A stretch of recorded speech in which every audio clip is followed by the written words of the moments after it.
رویفع بن ثابت روایت کرتے ہیں اور یہ روایت ہے سنن النسائی کی 5067۔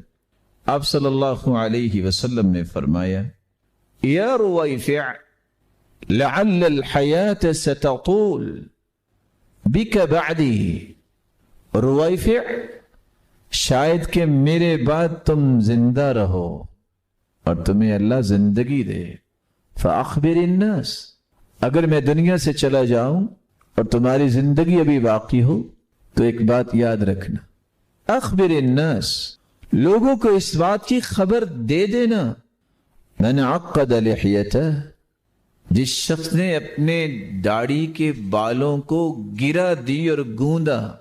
وتقلد وترا، اور اپنے گلے میں جاہلیت کی طرح تعویذ لٹکائے جس طرح وہ جانوروں کے گلے میں بھی باندھ دیتے تھے، او استنجا برجیع، اور اگر اسے طہارت و پاکیزگی حاصل کرنے کے لیے اسے اتنا ادب بھی نہ آیا کہ وہ کسی جانور کے گوبر سے اگر وہ استنجا کرے گا، جس نے یہ 3 کام کیے، لوگوں کو اس بات کی خبر دے دینا، او عظم، یا ہڈی کے ساتھ اگر انہوں نے پاکیزگی حاصل کرنا چاہی تو ان کو یہ بتا دینا، فَإِنَّ مُحَمَّدًا بَرِيءٌ مِّنْ، اللہ کے رسول محمد صلی اللہ علیہ وسلم ایسے لوگوں سے بری ہے۔ اس حدیث پہ غور کیجئے، میں نے عقد لحیتہ، بڑے ادب سے کہنا چاہوں گا، آج امت اس کو بھول ہی گئی کہ یہ رسول اللہ صلی اللہ علیہ وسلم کے چہرہ انور کی عظمت اور روشنی تھی، جس کو آج رکھنے کے لیے کوئی تیار نہیں ہوتا۔ حدیث تو یہ کہہ رہی ہے کہ اگر آپ نے اس کا اہتمام کر ہی لیا ہے، جو کہ ایک مومن اور مسلمان کو کرنا چاہیے، کیونکہ یہ اس کے اسلام اور ایمان کے دعوے کو پورے کرنے کی چیز ہے۔ دعویٰ اس وقت تک صحیح نہیں ہوتا جب تک اس کے مطابق عمل نہ ہو۔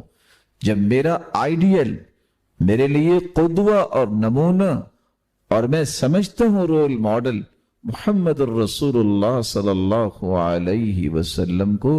تو میرا چہرہ بھی اس مبارک چہرے جیسا ہونا چاہیے جس کی محبت کا میں دعوے دار۔ اگر آپ نے سنت کا اہتمام کیا ہے تو پھر شرمندگی کس بات کی؟ کیوں اس کو چھپا چھپا کے، کیوں اس کو گرا دے دے کے اس کو آپ کبھی اس کو قمیض کے اندر اور کبھی اس قدر اس کو چھپانے کی کوشش کرتے ہیں کہ یہ نظر ہی نہ آئے؟ جس نے ایسے کیا، جس نے اللہ پر اعتماد نہ کیا اور نہ جانے کیا کیا لکھا ہوتا ہے تعویذوں پر،